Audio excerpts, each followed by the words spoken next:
vous bénisse. Merci d'être ponctuel à ce grand rendez-vous du temps de réveil du studio 210.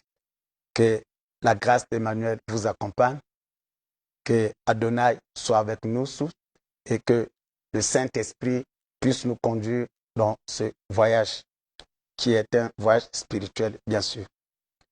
Alors, nous sommes pratiquement, aujourd'hui, nous allons clôturer avec ce thème sur la fornication. Aujourd'hui, nous sommes dans les remèdes et depuis le dimanche passé que nous avons abordé cette question. Comment se préserver de la fornication et comment s'en sortir si on est tombé là-dedans? Alors, bien aimé, le verset que nous allons nous appuyer, depuis que nous avons commencé, nous sommes dans Éphésiens au chapitre 5, à partir du 3e verset. Et je suis dans la version Darby. Et que nous dit la Bible?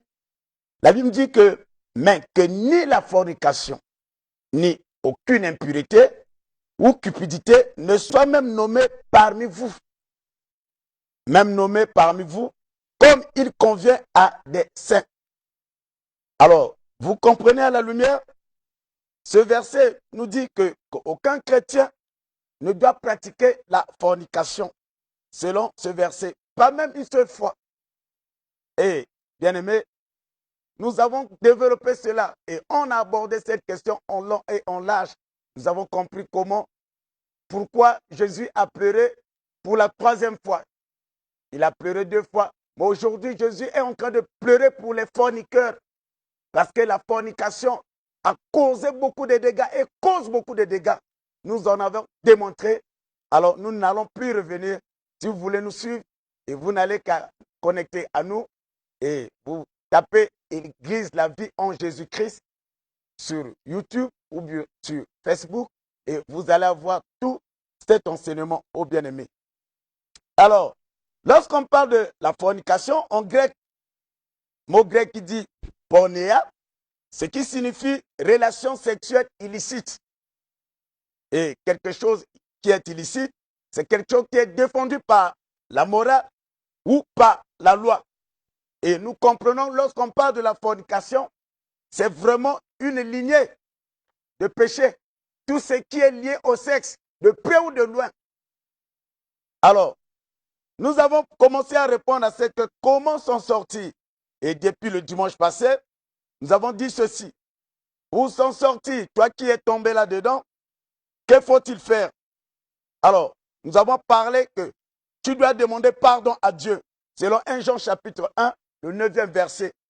Et la Bible dit que si nous confessons nos péchés, il est fidèle et juste pour nous les pardonner et pour nous purifier de toute iniquité.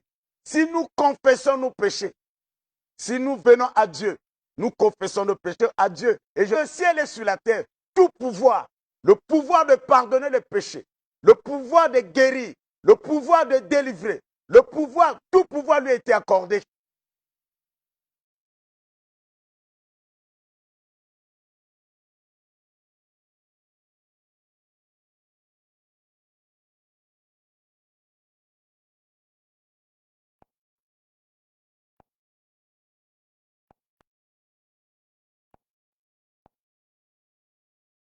Et puis,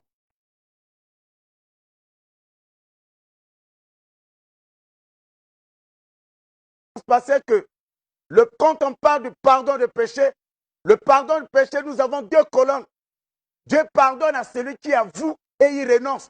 Il faut avouer et y renoncer. Certaines personnes avouent mais ne renoncent pas. Et raison pour laquelle, le long de leur parcours, c'est aujourd'hui, Dieu pardonne-moi. C'est le même péché qui l'enroule. Et Dieu pardonne à celui qui avoue son péché et y renonce. Et quand tu accomplis avec ces 2 colonnes, sache-le que le ciel s'ouvre sur toi et la gloire de Dieu va t'accompagner.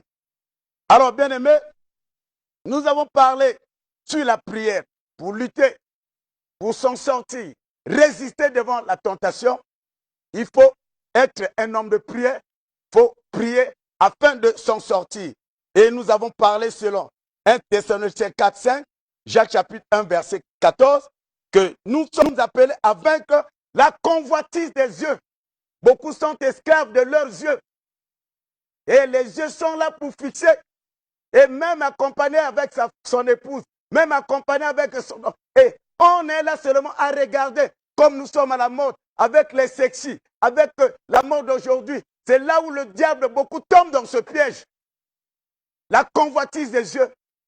Aussi longtemps que tu ne maîtrises pas et tu n'as pas la maîtrise sur ton regard, tu finiras par tomber comme David avait tombé sur le toit de sa maison. Et il a observé comment Bathsheba était en train de se laver. Que Dieu puisse porter la guérison sur tes yeux. Alléluia. Et nous avons encore dit, vaincre la convoitise de la chair. Ta chair, lorsque tu es faible, tu te laisses emporter par les désirs de ta chair, bien-aimé. Ça serait difficile pour toi pour t'en sortir. Et nous avons parlé également, abordé la question concernant l'orgueil de la vie, c'est-à-dire les fréquentations des boîtes de nuit. Et tu es là à prendre de l'alcool. L'alcool, c'est un excitant.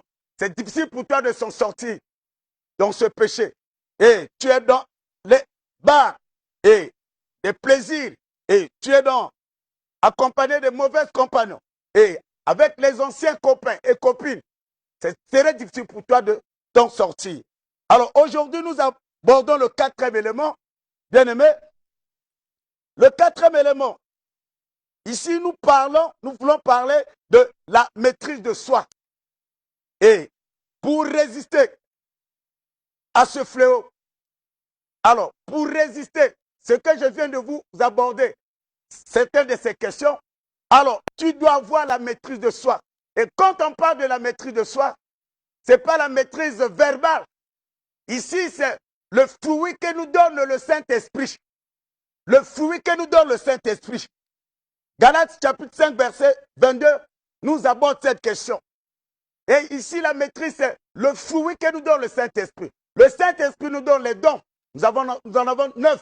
Et le Saint-Esprit nous donne également des fruits. Et parmi ces fruits, nous avons ce qu'on appelle la maîtrise de soi.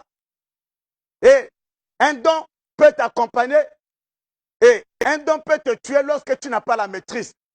C'est ce que a subi Jean-Baptiste. Devant l'autorité, il a parlé devant l'autorité, devant le public. Et quelle était la réaction? Jean-Baptiste a perdu sa vie.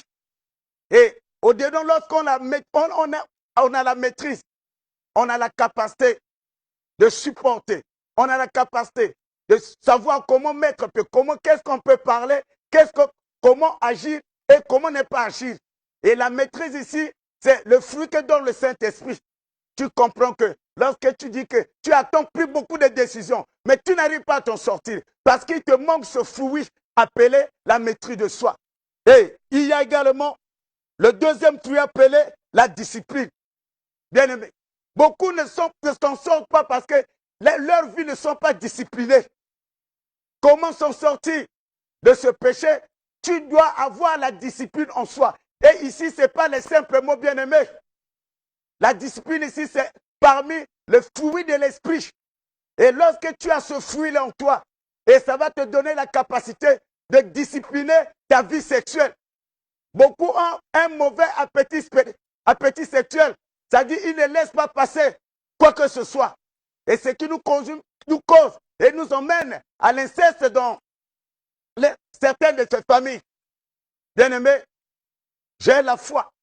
Jésus a dit que les paroles que je vous ai dites sont esprit et vie. Et il y a quelqu'un qui me suit, que cette parole que tu es en train d'écouter t'emmène également la guérison. Que cette parole que tu es en train d'écouter t'apporte le changement dans ta vie. Et je le déclare au nom de Jésus-Christ Nazareth. Bien-aimé, nous avons la maîtrise de soi et tu dois être discipliné. Et nous ajoutons encore la fidélité. Et quand tu n'es pas fidèle, il est difficile que tu puisses t'en sortir. Le cinquième élément, c'est la délivrance.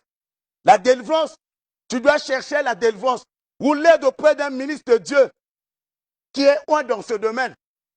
Parce que quand quelque chose se répète en toi, tu tombes aujourd'hui, demain tu tombes et ça devient comme une routine. Sache-le que tu es déjà possédé. Sache qu'il y a un esprit qui t'anime. J'ai rencontré un bien-aimé.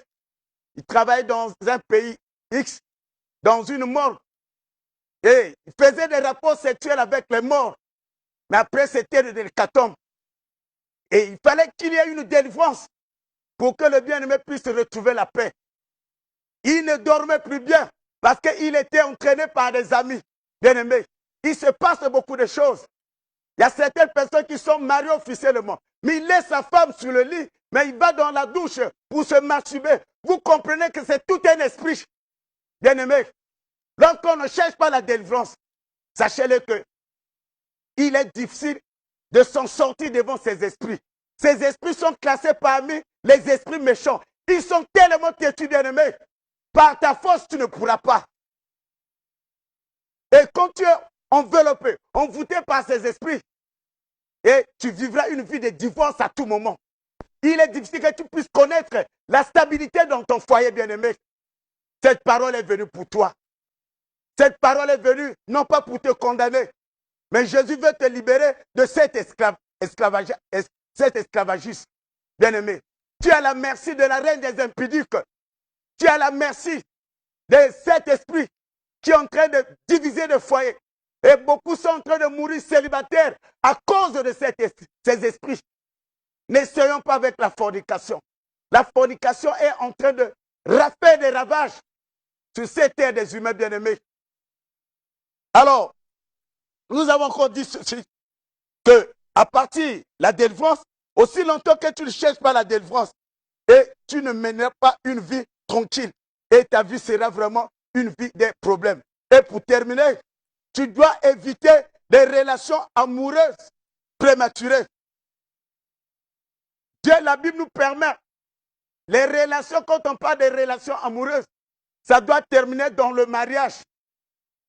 Mais avec l'industrie, c'est ce qui se passe aujourd'hui. Des téléphones et autres. On a des SMS, on a des fonctions où il y a des fonctions où on a écrit les lettres amoureuses. Beaucoup y tombent là-dedans. Entre les enfants, ils ne peuvent pas avoir des relations amoureuses. Parce que lorsqu'une relation amoureuse a deux sens, soit vous allez tomber. Si ça ne vous conduit pas dans le mariage, ça vous conduit dans la fornication. Alors, bien-aimés, le dimanche prochain, je serai là et je veux prier pour toutes ces personnes qui sont dans cet esclavagisme. Je veux prier pour tous ces cas.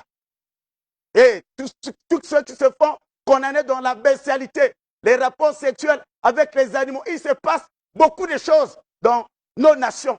Mais cette parole est là pour que tu puisses recevoir ta délivrance le dimanche prochain. Ne manque pas, tu vas te préparer. Alors, en direct, je vais prier pour beaucoup des bien-aimés qui sont dans cette prison. Que la grâce d'Emmanuel vous accompagne. Jésus vous aime beaucoup. Que la main d'Adonai soit avec vous. Au nom puissant de Jésus-Christ. On se retrouve le dimanche prochain. Jésus vous aime beaucoup. Merci. À la prochaine. Merci.